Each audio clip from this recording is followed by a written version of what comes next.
really outstanding assets. If you look at the World Economic Forum's Travel and Tourism Development Index, we always score very highly on the attractions that we have.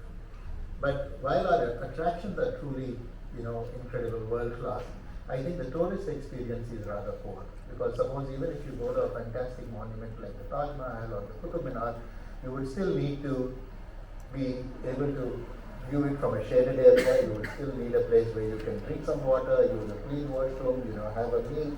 So all of those things I think are something that we need to work on how to improve tourist experience. And most of our focus is now happening on conservation rather than on the experience that we provide to the tourists. So recently we've had a meeting with the Archaeological Survey of India, and they seem to be happy to work with us. So the idea is, for example, in Qutub Minar there is 27 acres of land which is available. You could create several things like, fine dine experiences, entertainment options, interpretation centers. And I think it's very important for us when people come to visit any destination to frame the context. Nowhere else in the world will they allow you to walk into the destination without, framing the context for you in an interpretation center or, a museum or, experience center. I think these are things that we need to work to enhance the visitor experience, and I think that is something that we will work with some amount of government funding, but I think largely from PPP we will be able to work around it. So most of us are convinced that growth is a given. As far as India goes, there is absolutely no doubt that tourism is going to grow, but it's going to grow strongly and for several years to come. But the important thing is, what is the shape of this growth that we want? And Mr. Desbarova spoke about, it all depends on where you want to go. It's not just about building hotel rooms and putting more money and building more concrete, but it's about creating a meaningful tourist experience that is not only great for the tourists, but it should also be great for the host community. And I think therefore we need to also start looking at one important piece that Mr. Arvind Singh spoke about, is the destination level work. Because when you say come to India, it means everything and yet it means nothing. Because India it can be Kerala, it can be Northeast, it can be J&K, it can be Rajasthan. They're all very different. It's very many worlds rolled into one. And similarly for destination development, when you say that I have a national approach on tourism and all of us will become responsible for tomorrow, that's not going to happen, because that work has to happen from the ground up at the destination level. People need to take responsibility, the industry needs to come together, the local authorities need to come together to see where they are and how is it that we can make this destination better. So I think from our governance perspective, typically today we have the government of India and we have the states, but we do not have any administrative structure which meaningfully works at the destination level. Except perhaps in Kerala, where we have these very strong responsible tourism initiatives which work at the destination level and which have consistently delivered over the past several years. So I think as we look to go forward, there are two things that are very vital for us. One is technology innovation and the second is green sustainability. And I think both of these can be compared to a tree, because while technological innovations are like the leaves which sort of grow up and they're able to reach out to the sun and get photosynthesize the nutrients, it's equally important is sustainability, which is like the root system which needs to go deeper to keep the whole tree stable and to be able to get water and nutrients from the soil. So I think these two are not two different separate things, but these are part of the same system and they work in very important ways. And one of the things that we also spoke about was about smart destinations. And I think this is really the way that we need to plan, because Tour España has had an ambitious program. It has had mixed results called smart destinations. But the idea really is, how do we make destinations exceptional for the visitors as well as for the host community? And how do we ensure that we optimize the offering that every destination has? So essentially what this means is that we need to bring in the responsible tourism framework at the destination, which means that we need to be environmentally responsible, do not take away from nature more than what it can give us. We need to be socially responsible, which means that the interaction between the host community and the tourist must be respectful, must be self-iterating, and they should be done in a framework of learning and understanding, and we should also have economic responsibility, which means that tourism is not something that is working out well for the tourist and for the hotelier, but it supports the entire community that lies around it by way of jobs, by way of showcasing their talent. It can be, handicrafts, it can be cultural, programs that the local community can do. The important thing for us is to intertwine both of them so that we are able to create an experience that is truly exceptional, and the hosts feel that tourism is something that is necessary for their sustenance. Because several years ago, when I was directing Kerala Tourism in 20 years ago, we started working on responsible tourism. And the reason why we got onto it, and it was a very nascent idea then, the reason was that it was inevitable for Kerala to get onto responsible tourism, because we have a very communities which are very assertive, and when you take tourists so close into a host community, there are going to be tensions. And I think that challenge is going to be all across the country, and I think we need to start planning on that.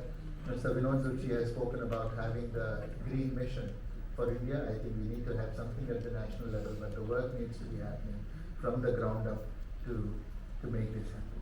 The second part is on how do we make smart destinations by using technology. I think the most important thing that we need to do is to bring data and technology together so that it's able to give you insights in real time. For example, in Spain, they have a system by which they're able to look at the occupancy in the hotels in their destination. So if a couple of hotels are doing full up, and there are some of them are not doing so well, then there is a way by which the app suggests to others saying that these hotels are also there. The second thing they do is, if there are certain periods when there is something at the destination level, if they think that the hotel occupancy is a little bit low, they will then plan for having events to be able to push up the occupancy for those days. But all of that happens at the ground level, and the most important thing that a destination management organization should do is to take a look at simple things like garbage management. Is the destination clean? Is the visitor experience good?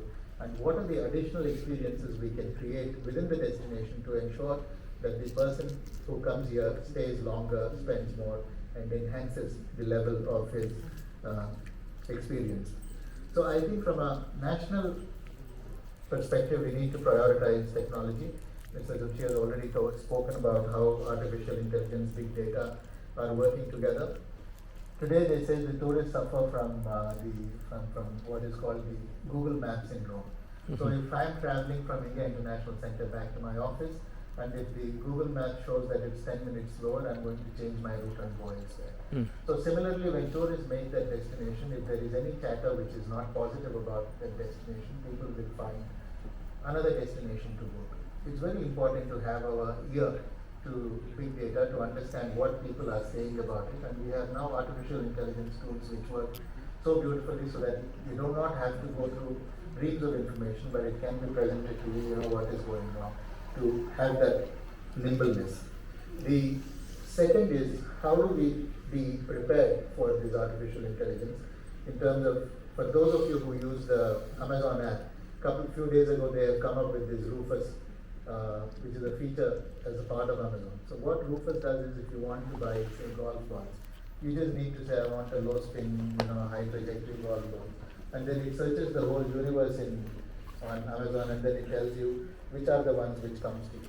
So it saves effort. And one of the biggest use cases that ChatGPT used when they launched was building tourism itineraries. So I think it's very important for us to understand the power of artificial intelligence in driving tourists towards some destinations, and we need to create the ecosystem and to create the information for us to take full use of that.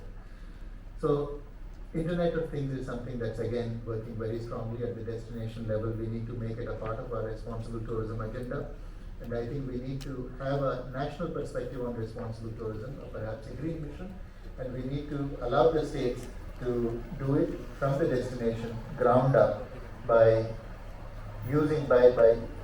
adapting it to the peculiar conditions that they may have. But the task ahead of all of us is significant, and it's not going to be easy. But the opportunity is huge, and where there is an opportunity, it's always good news. And I'm sure that all of us within the room will be able to make good sense of this opportunity.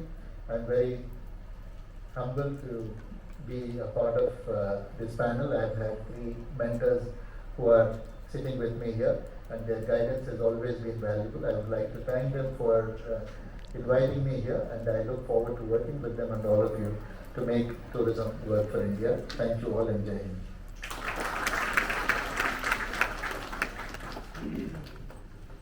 Thank you very much, Rita, and also for sharing how technological innovations can promote the growth of tourism in India.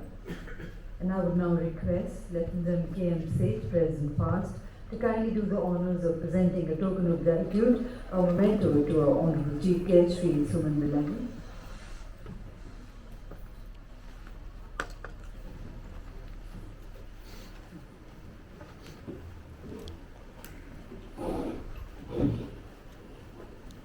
Thank you once again, sir, for that very inspiring address we had from you and for sparing your valuable time to be here with us.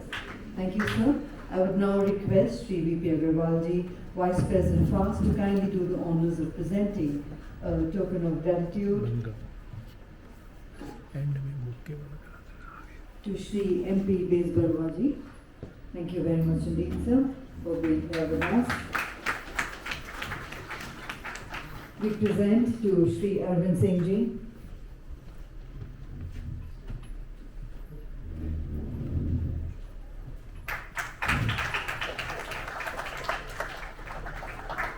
We present to Srimati Jyoti Mehra.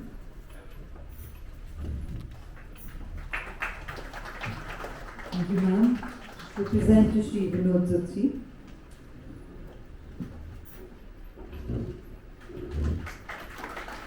We present to Lieutenant General K.M. Seth.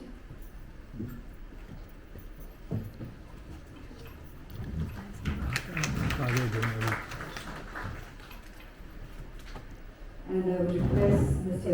Bezbarwa to kindly present to Mr. Agarwal before I invite him for the vote of thanks.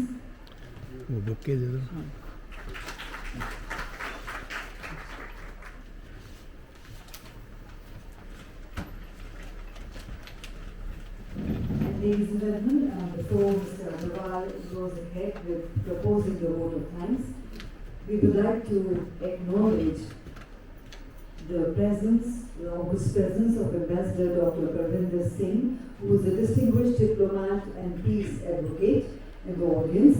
And I would request Sri R.P. Sanghi, Secretary General FAST, to kindly welcome His Excellency with the floral bouquet. Thank you very much indeed, Your Excellency, for kindly gracing this occasion.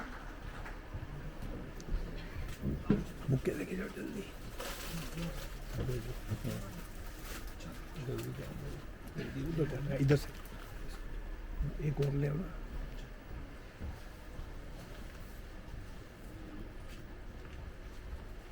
And ladies and gentlemen, we are also honored to have the august presence of Dr. Zahid Khan, who is a renowned social scientist and national leader. Once again requesting Sri Sahiji to kindly welcome our distinguished guests to the floral bouquet.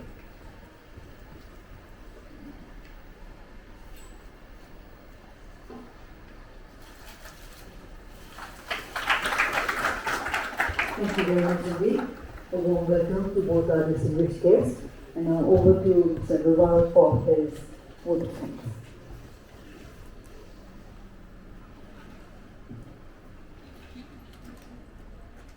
Good morning, everyone. I am asked to be very brief for the vote of thanks because of the time constraint. Let me first express my gratitude to Sri Suman Billa, Additional Secretary, Ministry of Tourism, Government of India, for having agreed to be the chief guest at the short notice and address the participants. Our thanks to Sri M.P. Bezbarwa, Sri Vinod Zutsi, Sri Arvind Singh, all former secretaries of tourism of Government of India, and Mrs. Jyoti Mehal, President Thai, and Vice President Faith, for having agreed to be part of this event and address the participants. we profusely thank all of them. Our grateful thanks to President Faust and our Board of Trustees and other eminent dignitaries who, in spite of their busy schedule, have come and graced the occasion. We profusely thank the media and all participants for being part of this show. We further thank MT University, TMA, IIC Creative Art Studio, KS Advertising and other agencies who worked behind the curtain to make this event a success. And I'll also bring out that whatever deliberation is going on here, we'll be compiling it and sending the recommendations to the Ministry of Tourism at subsequent stage. Thank you.